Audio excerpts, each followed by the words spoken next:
Baddi university के registrar ने कहा, बच्चों की स्टेटमेंट पर ही मीडिया का खबर लगाना दुर्भाग्यपूर्ण, हमसे नहीं की कोई बात। बता दें कि बद्दी विश्वविद्यालय में हाल ही में मीडिया द्वारा बिना तथ्यों के कुछ चैनलों में न्यूज लगा दी गई। बद्दी यूनिवर्सिटी के रजिस्ट्रार ने आज प्रेस कॉन्फ्रेंस करके इस बात को क्लियर किया।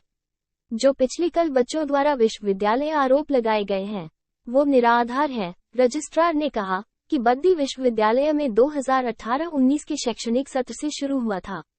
तब आईएनसी के तहत ही बच्चों की शैक्षणिक एडमिशन हुई थी, लेकिन हमें 2021 की इंस्पेक्शन में टेक्निकली कुछ दिक्कत आ गई, जिससे आईएनसी ने हमें 2021 में बताया कि आपके पास हॉस्पिटल अटैचमेंट की कमी है। विश्वविद्यालय ने सभी नियमों के अनुसार 40 किलोमीटर की परिधि में चंडीगढ़ और रोपड़ के अस्पतालों से अनुबंध किया, जिसे कि आईएनसी ने कहा कि आपको केवल हिमाचल में ही 40 किलोमीटर की परिधि में हॉस्पिटल अटैचमेंट चाहिए होगी। बद्दी यूनिवर्सिटी के रजिस्ट्रार ने कहा कि हमें खेद है कि बिना तथ्यों आधार पर न्यूज लगाना अति दुर्भाग्यपूर्ण है। नेशन न्यूज के लिए बद्दी से हरजिदर ठाकुर की रिपोर्ट। नर्सिंग अलग है।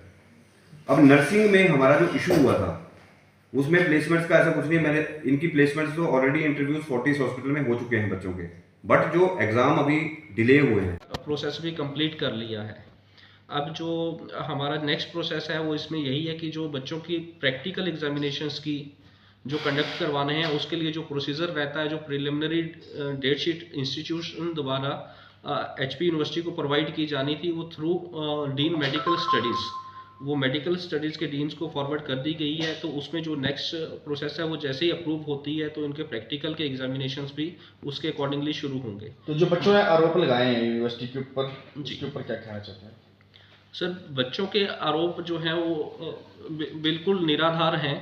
हाँ, जो आईएनसी की डायरेक्शंस हैं उसके कारण एग्जामिनेशन होने में डिले हो रही है, और वो भी सिर्फ इसलिए हो रही है क्योंकि गवर्नमेंट यूनिवर्सिटी में बच्चों की शिफ्टिंग होनी है, तो उसका एक लीगल प्रोसीजर जो रहता है, तो उस प्रोसीजर में जो भी डॉक्यूमेंटेशन है वो पूरी हो रही है।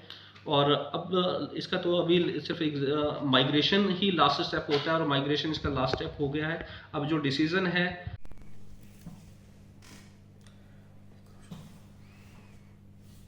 मैं प्रेस वार्ता के लिए आए सभी पत्रकार बंधुओं का बद्दी यूनिवर्सिटी में स्वागत करता हूं।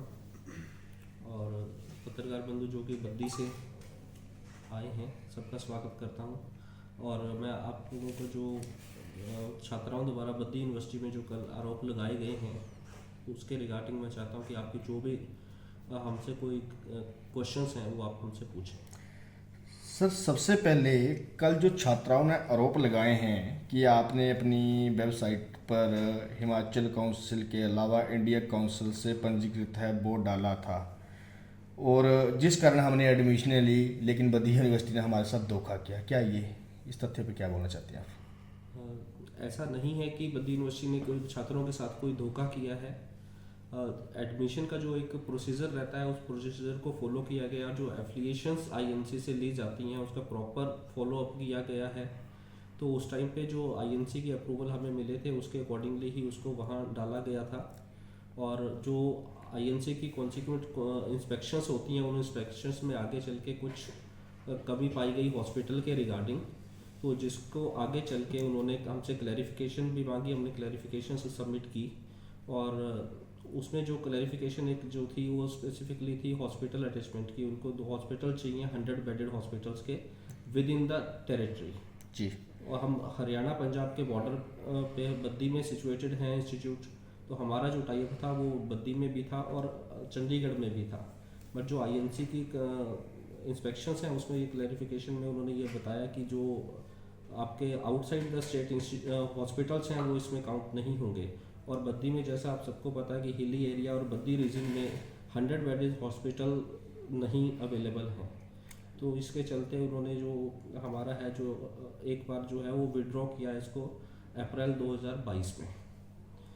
और उसके बाद फिर जो हमारे जो प्रिंसिपल हैं और जो हमारे वाइस चांसलर हैं वो उन्होंने प्रेसिडेंट आईएनसी के साथ मीटिंग की और उनको रिक्वेस्ट किया। तो उसके बाद जो फॉर्मल रिक्वेस्ट जानी थी, रिक्वेस्ट जाने के बाद आईएनसी ने इस मैटर को दोबारा से कंसीडर किया, और अगेन क्लैरिफिकेशंस के बाद तो उन्होंने एक अपना जो टाइम लेना था अपनी एग्जीक्यूटिव कमेटी की जो मीटिंग्स करते हैं, मीटिंग करके उसमें फाइनली ये डिसीज़न लिया कि जो हमारे ये 4 साल के स्टूडेंट्स हैं 2018 बैच से लेके 2021 बैच तक के जो स्टूडेंट्स हैं, इन स्टूडेंट्स को उन्होंने एक जो अप्रूवल था इनको अपनी पढ़ाई कंटिन्यू करने का